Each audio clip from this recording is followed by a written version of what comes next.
ये तो सरासर झूठ है कि कोई सेंटा क्लॉज रात में आएगा, हमारे सोते हुए ही हमारे लिए कोई तोहफा रख कर चला जाएगा।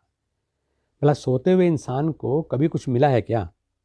सच तो ये है कि जिसने भी कुछ पाया है, जग कर और तप कर ही पाया है। सोए हुए समाज को कुछ नहीं मिलता सिवाय छलावे के, वो तो सिर्फ खोता ही है। इसलिए आइए समय रहते जगें और जगाएं। हम केवल जश्न की चमक धमक और बिना कुछ किए थोड़े से मुफ्त तोहफे पाने के कच्चे लालच में फंसते चले आए हैं। इस बात पर मुझे चिड़ियाओं और बहेलिए की एक घटना याद आ गई। वो जंगल में आता था, जाल बिछाता था और मुफ्त में दाना पाने के लालच में पक्षी आते और जाल में फंस जाते। बहेलिया उन्हें इकट्ठे करता और बेच आता। रोजमर्रा इस सिलसिले के चलते पक्षियों की घटती हुई संख्या देखकर एक बुजुर्ग पंछी को चिंता हुई और उसने खोज लिया कि ये बिना कुछ किए पाने का लालच ही इसकी वजह है। आज मेरी चिंता भी उस बुजुर्ग पंछी वाली ही है, जिसने सब पंछियों को बुलाकर उन्हें सब कुछ ठीक से समझाया। सब पंछी समझ भी गए। उन्होंने फैसला किया कि अब हम बहेलिए की चाल में नहीं फंसेंगे। बहेलिया आएगा, जाल बिछाएगा, दाना डालेगा, लेकिन हम वो दाना नहीं खाएंगे, इसलिए नहीं फंसेंगे। सब ने इस फैसले को अच्छी तरह से याद कर लिया। लेकिन अगले दिन फिर बहेलिया आया। उसने जाल फैलाया, दाने डाले। काफ़ी देर तक तो कोई पंछी नहीं आया। सब पक्षी दूर बैठे एक दूसरे की तरफ देखते रहे। थोड़ी देर बाद वही मुफ्त पाने की चाह में पंछियों से फिर रहा नहीं गया। वो उड़े और दाना पाने के लालच में जाल पर आ बैठे और फिर फंस गए। हम सब लोगों की यही स्थिति है। हमें सीखना ही होगा कि बिना कुछ किए बहुत कुछ पा लेने का लालच हमें हमेशा फंसाता ही है। हम भी लालची पंछी हैं। हमें सीखना होगा कि अपने पुरुषार्थ और ईश्वर के न्याय पर हम विश्वास करें। लालच में फंसकर बहेलिया के चंगुल में आने वाले पंछियों का कभी कुछ भला नहीं हुआ है। श्रीमद् भगवद गीता में भगवान श्री कृष्ण ने हमें यही सिखाया, स्वधर्मे निधनम श्रेयः परधर्मम भयावह।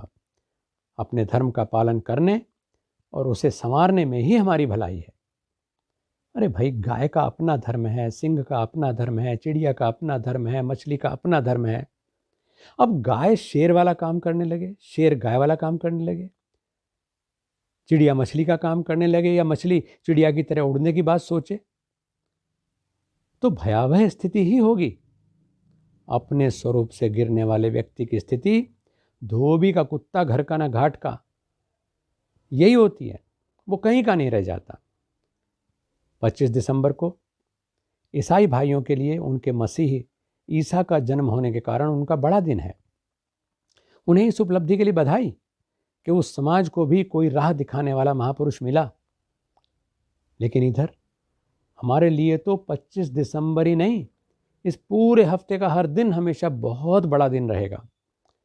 क्योंकि इन दिनों में हमने हिंदू संस्कृति के अपने खालसा पंथ के प्रवर्तक गुरु गोविंद राय से सिंह बने गुरु गोविंद सिंह जी महाराज, उनकी माता गुजरी देवी, पिता गुरु तेग बहादुर और चारों पुत्रों को धर्म पर शहीद होते देखा।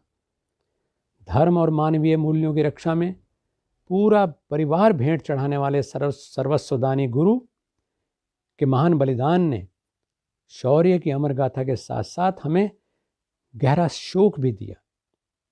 ऐसे में मैरी क्रिसमस के जश्न में डूबने के बजाय हमें स्वयं को संभालने और मजबूत करने पर ध्यान देना चाहिए।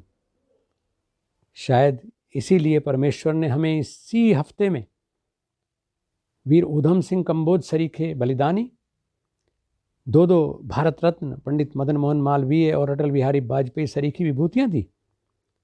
आइए अपने बहुत बड़े दिन पर बलिदानी परंपरा और उसे आगे भी जारी रखने के लिए महापुरुषों के जन्म के वरदान के लिए प्रभु का शुक्रिया करने और अपने स्वरूप के चिंतन मंथन के लिए 25 दिसंबर को अपनी संत परंपरा, सेंटा क्लॉज नहीं, संत क्लास यानी सेंट कैटेगरी का पर्व मनाने का गौरव पाएं और अपने समाज को जागृत रखें। इसमें हमें एक सच तो खोज ही लेना चाहिए कि संत हमें अमूल्य तोहफा देते हैं। तप और अनुभव की धूप में पकी लंबी दाढ़ी, सफ़ेद मूछ वाले अपने ऋषियों संतों के झोले में हमें देने के लिए बहुत कुछ रहता है। और सच में संतों का अवतरण तभी होता है जब समाज अज्ञान के अंधियार में डूबकर सोया होता है। अंग्रेजी में तय अक्षर न होने से अंग्रेजों को संत के बजाय सेंट ही उच्चारण करना होता है। इस बात का मुझे तब समझ आया जब मेरी यूरोप और दक्षिण अमेरिकी यात्रा के दौरान वहाँ के लोगों ने मेरे लिए सेंट शब्द का प्रयोग किया।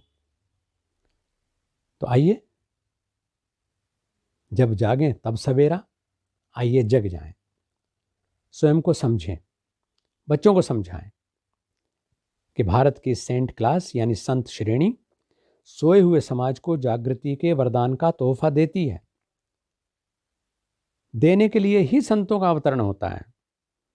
चॉकलेट्स और दुनियावी गिफ्ट का झांसा देकर अपने धर्म से भटकने और विमुख होने के लिए नहीं।